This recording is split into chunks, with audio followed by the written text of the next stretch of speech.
Hi friends, good morning. Welcome back to my channel মিষ্টি মধুর blog চ্যানেলে তোমাদের সবাইকে জানাচ্ছি অনেক অনেক স্বাগত আর অনেক অনেক ভালোবাসা। আশা করছি তোমরা সবাই অনেক ভালো আছো, আমরাও সবাই ভালো আছি।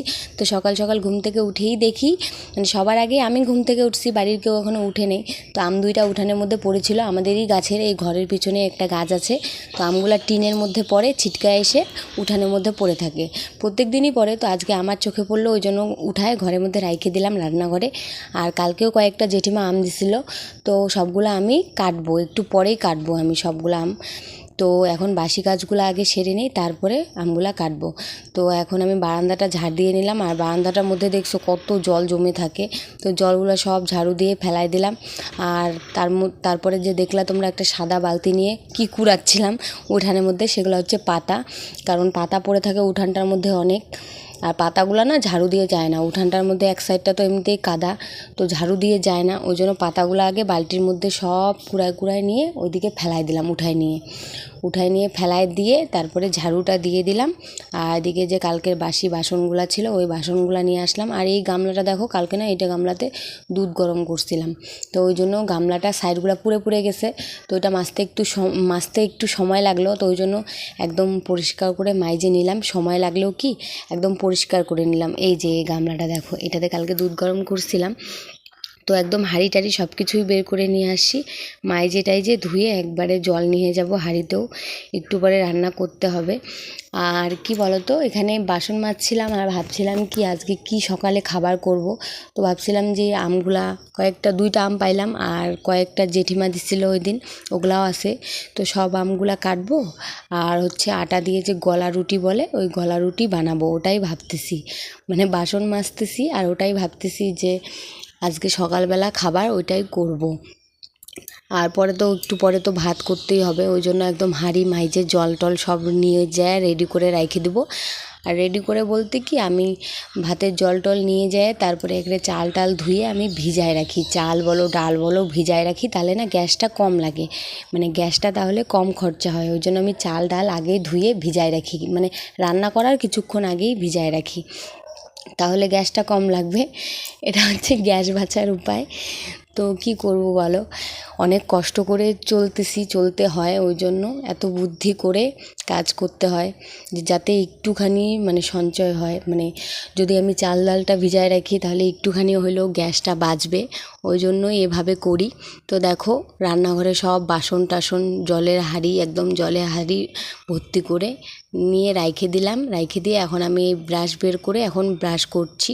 সকালবেলা মুখ ধুইছিলাম কিন্তু ব্রাশ করা হয়নি, একেবারে বাসি কাজগুলা সব সাইডে এখন আমি ব্রাশটা করে নিচ্ছি একবারে। আর বাইরে দেখো বৃষ্টি কিন্তু পড়ছে, ওই জন্য বারান্দায় দাঁড়ায় ব্রাশ করছি। তো ব্রাশ ট্রাশ করে মুখ টুক ধুয়ে যাব এখন রান্নাঘরে গিয়ে, তার মধ্যে আবার বাসনগুলাও মাইজে সব টেবিলের মধ্যে রাইখে আসছি, ওগুলো বাসনগুলোও ঝুড়িতে গুছায় রাখতে হবে। তারপরে গলা রুটি বানাবো। তো এখানে দেখো আমি মুখ ধুচ্ছিলাম, আর ক্যামেরাটা এমন করে সেট করছি, আমি ভাবছি যে দেখা যাচ্ছে, পরে দেখি ভিডিওটা যে অর্ধেকটা দেখা যাচ্ছে, অর্ধেকটা দেখাই যাচ্ছে না, কি বলবো আর। তো এখানে মুখ ধুয়ে এখন আমি রান্নাঘরে যাব, তো দেখতেই থাকো। এই যে বাসনগুলা মাইজে এখানেই আইনে রাখছি, তো এখন এই বাসনগুলা ঝুড়ির মধ্যে রাখি এক এক করে। আর কি বলো তো, দেখো তোমার রান্নাঘরটা কেমন জানি অন্ধকার দেখা যাচ্ছে না, লাইট কিন্তু জ্বলতেছে, তারপরেও অন্ধকার দেখা যাচ্ছে। এই যে দেখো লাইট জ্বলতেছে, লাইট জ্বলাই দিছি, তার মধ্যে বৃষ্টি হচ্ছে, তো একদমই রোদ নাই। রোদ থাকলে একটু রোদের আলোটাতে ঘরটা বেশি একটু আলো হয়, তো রোদ নাই, বৃষ্টি পড়ছে বাইরে, লাইট জ্বলাই দিছি, তাও কেমন জানি অন্ধকার লাগতেছে।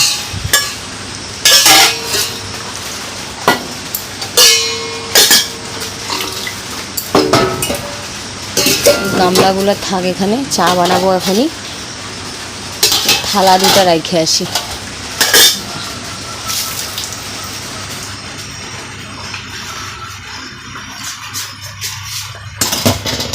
আর এই যে দেখো আমি বাসনের ঝিড়িটা কি করে রাখছি বলো তো, একটা কাপড় দিয়ে ঢাকা দিয়ে রাখছি, মানে টিকটিকি ইঁদুরের যা অত্যাচার কি বলবো আর, ওই জন্য সবসময় ঢাকা দিয়ে রাখি। তো এই যে বাসনগুলো ঝুড়িতে রাখলাম, এখন আবার ঢাকা দিয়ে দিব।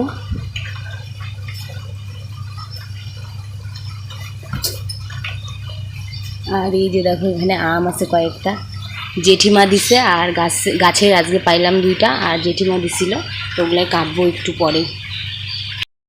তো আমি তোমাদেরকে তো বললামই যে আমি ডাল চাল ভিজায় রাখি। এই যে দেখো এখানে মুসুর ডাল ভিজায় রাখছি, কিছুক্ষণ পরে রান্না করব। মানে সকালের খাওয়া দাওয়া করে রান্না, মানে সকালেরই এখনও রান্না করি নাই। তো সকালে দেখি রুটি বানায়, খাওয়া দাওয়া করে তারপরে রান্না করব। কিছুক্ষণ আগেই ভিজায় রাখলাম, তাতে একটু ভিজবে, গ্যাসটা কম লাগবে। গ্যাসও না কী বলো তো, আমার গ্যাসও আর শেষ হয়ে যাবে, আর বেশি দিন যাবে না। মানে গ্যাসটাও তো অনেক দিন হইলো, 1 মাসের কাছাকাছি হয়ে যাচ্ছে, শেষ হয়ে যাবে গ্যাসও। আর টাকা পয়সা তো একদমই হাতে নেই, কি বলবো, গ্যাসটা যে কি করে ভরবো। ওই জন্যই এইভাবে অনেক মানে চিন্তা ভাবনা করে কাজ করছি, কম খরচ যাতে হবে, মানে যেটাতে কম খরচ হবে ওইভাবেই কাজ করার চেষ্টা করতেছি। আর এখানে দেখো আম কাটছি, আম কাটতেছি। আর মেয়ে আমার ঘর থেকে বের হয়ে আসলো, ঘুম থেকে উঠলো, কিন্তু এখনও মুখও ধোয় নেই। তো আমাকে বলতেছে, মা আমি আম খাবো। তো আমি বললাম হ্যাঁ। তারপরে বলতেছে কি, মা একটা পিস দিবা, খাই দেখবো। আমি বললাম না, আগে ব্রাশ করো। তারপর বলে কি, এগুলা কি গাছের আম না কেনা আম? তা আমি বললাম গাছের। তো বলে কি, এগুলা আম খাবো না, আমার না কেনা আম খাইতে ইচ্ছা করতেছে। তো তোমাদেরকে তো বললামই হাতের মধ্যে একদমই টাকা পয়সা নাই। তো খুব খারাপ লাগতেছিল যে মেয়েটা বলতেছে কেনা আম খাবে, গাছের আমও খাইতে পারে না, যেটা সত্যি কথা। একটু টক টক লাগে না গাছের আম, একদমই তো মিষ্টি হয় না, একটু টক টক ভাব থাকে। তো ওইটাও খাইতে পারে না, কেনা আমগুলো একদমই মিষ্টি হয়, তো কেনা আমগুলো খাইতে পারে। তো ওই জন্য খুবই খারাপ লাগছে যে মেয়েটা কেনা আম খাইতে চাচ্ছে, মেয়েটাকে খাওয়াইতেই পারতেছি না। মানে এমন আমি মা হয়ে নিজেরই খারাপ লাগতেছে যে কেন আমি হয়তো মা হওয়ার যোগ্যই না। মানে এরকম মাঝে মাঝে মনে হয়, চোখ থেকে জল বের হয়ে যায় এগুলা কথা ভাবলে আমার। ওই জন্য ভাবি না বেশি। মেয়েটার অনেক কিছুই ইচ্ছা পূরণ করতে পারি না, অনেক কিছুই চায়, দেখে অন্য বাচ্চাদের এইটা আছে ওইটা আছে, কিন্তু আমরা দিতে পারি না, আমি দিতে পারি না। ওই জন্য খুব খারাপ লাগে। কি করব বলো, এইভাবেই চলতেছি, কি করার আছে আর। এখন দিতে পারতেছি না, খারাপ লাগতেছে। হয়তো মেয়েও কিছুদিন পর বলবে যে বলে, মা তুমি আমাকে এটা দাও না ওইটা দাও না, বাড়ির আশেপাশে যে বাচ্চাগুলো আছে ওরা এইটা নিচ্ছে ওইটা নিচ্ছে, আমাকে দিচ্ছ না, এভাবে হয়তো বলবে। কিন্তু কি করব বলো, আমারও খারাপ লাগে, কিন্তু কিছু করতে পারি না। অনেক কিছুই চাই, দিতে পারি না।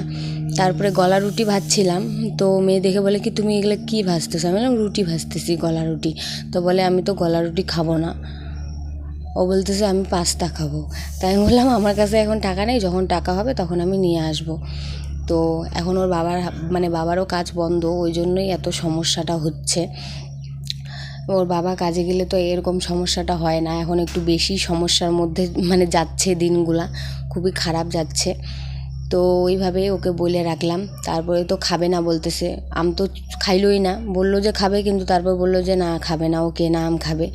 তো দেখি কবে টাকা হয় কেনা আম এনে খাওয়াবো মেয়েকে।